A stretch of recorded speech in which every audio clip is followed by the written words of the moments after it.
দর্শক, ইনকিলাব মঞ্চের আহ্বায়ক ও ঢাকা ৮ আসনের স্বতন্ত্র প্রার্থী শরীফ ওসমান হাদির গুলির ঘটনায় কিন্তু তারপর তাকে কিন্তু রাজধানী ঢাকায় এভার কেয়ার হাসপাতালে কিন্তু তাকে চিকিৎসাধীন রাখা হয়েছে এবং তিনি কিন্তু এই মুহূর্তে এভার কেয়ার হাসপাতালে চিকিৎসাধীন রয়েছেন এবং আমরা সেখান থেকে আপনাদেরকে যুক্ত করেছি। দর্শক, আপনাদের জানিয়ে রাখি, গতকাল দুপুর নাগাদ কিন্তু রাজধানীর বিজয়নগর এলাকায় হাদির উপর গুলির ঘটনা ঘটে এবং সেখান থেকে কিন্তু তাকে প্রথমে গুরুতর আহত অবস্থায় ঢাকা মেডিকেল কলেজ হাসপাতালে নেওয়া হয় এবং সেইখানে প্রাথমিক চিকিৎসা শেষে তাকে কিন্তু অস্ত্রোপচার শেষে এবং তাকে পরবর্তীতে উন্নত চিকিৎসার জন্য রাজধানীর এভার কেয়ার হাসপাতালে নিয়ে আসা হয়েছে এবং তিনি এই মুহূর্তে কিন্তু পুরোপুরি শঙ্কামুক্ত নন এবং তাকে কিন্তু নিবিড় পর্যবেক্ষণে রাখা হয়েছে। দর্শক, আমরা এখনও রয়েছি রাজধানীর এভার কেয়ার হাসপাতালের ঠিক সামনে।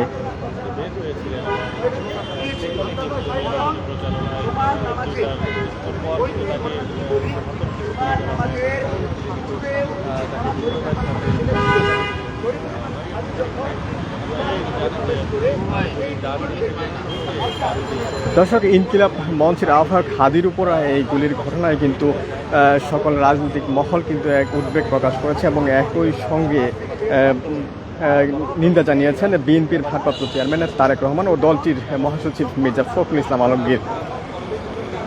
হাদি গুলিবিদ্ধ হওয়ার কয়েক ঘন্টার মধ্যেই কিন্তু লন্ডন থেকে ঢাকায় একজন ভার্চুয়ালি যুক্ত হয়ে তারেক রহমান বলেন, দেশে অত্যন্ত সংকটের ভেতরে যাচ্ছে। এই পরিস্থিতিতে বাংলাদেশের স্বাধীনতা ও সার্বভৌমত্বে বিশ্বাসী প্রতিটি দল ও ব্যক্তিকে ঐক্যবদ্ধ থাকার আহ্বান জানান তিনি। দর্শক, আমরা এখন পর্যন্ত কিন্তু তেমন আপডেট পাইনি। তিনি কিন্তু নিবিড় পর্যবেক্ষণে রয়েছেন, এখনও কিন্তু আনুষ্ঠানিকভাবে আমাদের জানানো হয়নি। এখানে কিন্তু পুলিশ কিংবা আইন শৃঙ্খলা রক্ষাকারী বাহিনীরা রয়েছেন এবং একই সঙ্গে কিন্তু প্রচুর আমাদের গণমাধ্যম কর্মীদের উপস্থিতি দেখতে পাচ্ছি।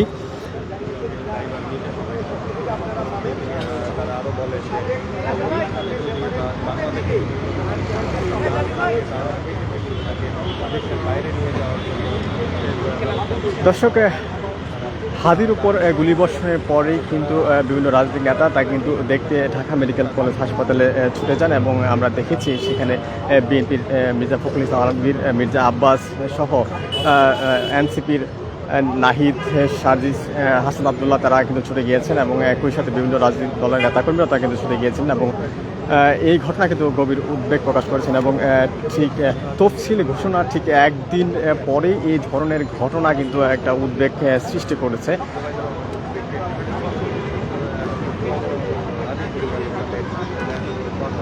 দর্শক, আপনাদের জানিয়ে রাখি, এই ঘটনার পরপরই কিন্তু রাজধানী এভার কেয়ার হাসপাতালে ছুটে আসেন তারেক রহমানের সহধর্মিণী জুবাইদা রহমান। তিনি কিন্তু তার হাদির পরিবারের কাছে কথা বলেন এবং গভীর উদ্বেগ প্রকাশ করেন।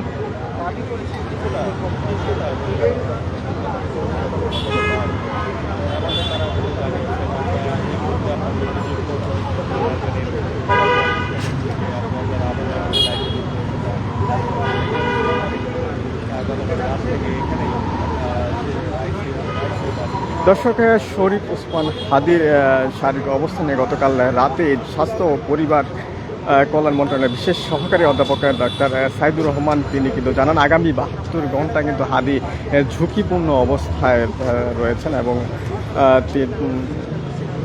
তিনি যেমনটা জানিয়েছেন, তার বাম কানের উপর দিয়ে ঢুকে ডান দিক দিয়ে বেরিয়ে যাওয়া বুলেট হাদির মস্তিষ্কের কাণ্ড বা ব্রেন স্টেম পর্যন্ত ক্ষতিগ্রস্ত করেছে, যা চিকিৎসা বিজ্ঞানে মেসিভ ব্রেন ইনজুরি হিসেবে বিবেচিত।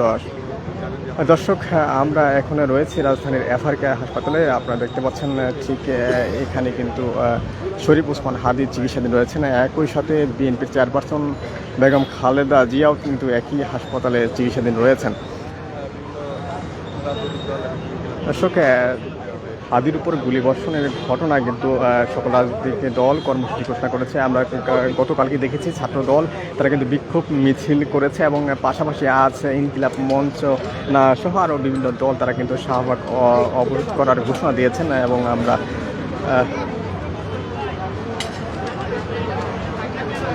দর্শক আপনাদের জানিয়ে রাখি, এই ঘটনার পরপরে কিন্তু অন্তর্বর্তী সরকার প্রধান উপদেষ্টা ডক্টর মোহাম্মদ ইউনূস তিনি কিন্তু আইন শৃঙ্খলা রক্ষাকারী বাহিনীর সদস্যদের ডাকেন এবং একই সাথে কয়েকজন উপদেষ্টাকেও তিনি বৈঠকে বসেন এবং তিনি এই ঘটনা উদ্বেগ প্রকাশ করেন এবং পাশাপাশি অতি দ্রুত সময়ে যারা এই ঘটনায় জড়িত তাদের কিন্তু গ্রেপ্তার করার, যাতে কোনোভাবেই তারা দেশ ত্যাগ করতে না পারে দ্রুত সময়ে তাদের গ্রেপ্তারের দাবি জানান কথা বলেন।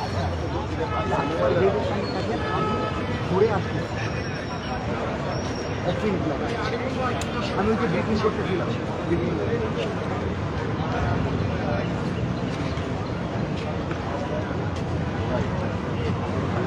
দর্শক আমরা কিছুক্ষণ আগেই মঞ্চ 24-এর আহ্বায়ক ফারুকের সাথে কথা বলছিলাম। তিনি আমাদের যেমনটা জানিয়েছেন যে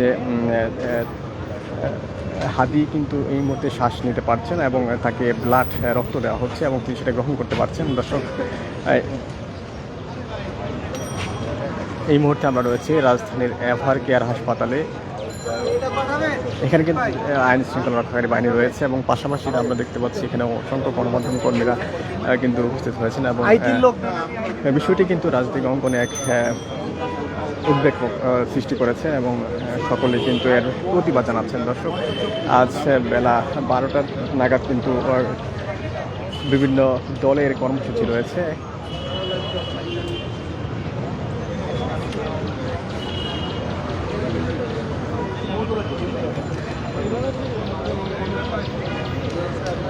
দর্শক আপনাদের জানিয়ে রাখি, গতকাল দুপুর 1টা নাগাদ রাজধানীর বিজয়নগরে কালভার্ট এলাকায় তার উপরে কিন্তু অতর্কিত গুলিবর্ষণ করা হয় এবং দুজন মোটরসাইকেলে করে এসে তাকে গুলি করে দ্রুত সময়ে চলে যান এবং এরপর তাকে উদ্ধার করে কিন্তু ঢাকা মেডিকেল কলেজ হাসপাতালে নেওয়া হয় এবং তারপর তাকে অস্ত্রোপচারের পর সন্ধ্যা রাত 7টার দিকে কিন্তু তাকে রাজধানীর এভার কেয়ার হাসপাতালে নিয়ে আসা হয় তার উন্নত চিকিৎসার জন্য এবং সেখানে কিন্তু নিবিড় পর্যবেক্ষণে রয়েছেন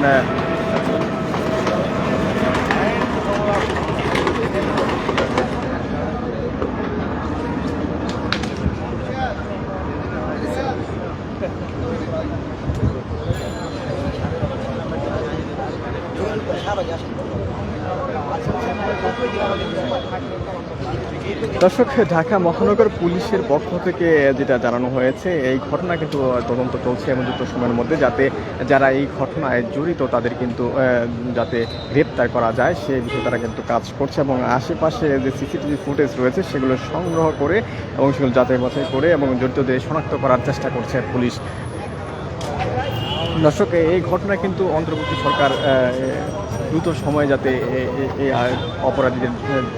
অপরাধীদের ধরা যায় সেই বিষয়ে কিন্তু তারা পদক্ষেপ গ্রহণ করছে এবং আমরা দেখেছি গতকাল কিন্তু অন্তর্বর্তী সরকারের প্রধান উপদেষ্টা ডক্টর মোহাম্মদ ইউনূস তিনি কিন্তু কয়েকজন উপদেষ্টা এবং আইন শৃঙ্খলা রক্ষাকারী বাহিনীদের ডেকে একটি বৈঠক করেছেন এবং সেখানে কিন্তু তিনি কড়া বার্তা দিয়েছেন যাতে অতি দ্রুত সময়ে তাদের গ্রেপ্তার করা হয় এবং যারা কোনোভাবেই যাতে দেশ ত্যাগ করতে না পারে।